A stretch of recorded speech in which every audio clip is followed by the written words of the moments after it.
L'autre effet pervers de ces renouvelables, c'est ce qu'on appelle l'effet de switching. L'effet de switching, c'est un problème de translation. Dans l'électricité, il y a un grand principe sur le marché. On appelle les centrales par ordre de coût croissant.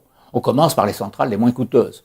Donc le schéma du haut montre que c'est d'abord, par exemple, l'électricité hydraulique au fil de l'eau qui est appelée en premier, puis le nucléaire, puis les centrales à charbon, puis les centrales à gaz, puis les turbines à gaz que l'on garde pour la pointe, éventuellement les importations.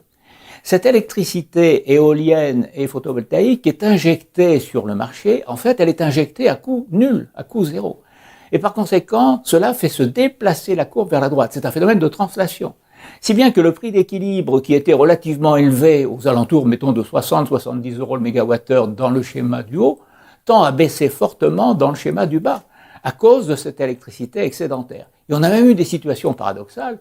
On a vu parfois en Europe des prix négatifs, c'est-à-dire il y a tellement d'électricité qu'on ne sait pas quoi en faire. Le gros problème de l'électricité, ne l'oublions pas, c'est qu'on ne sait pas la stocker. Quand il y a beaucoup trop d'électricité par rapport à la demande, eh bien parfois il faut payer quelqu'un pour qu'il vous en débarrasse.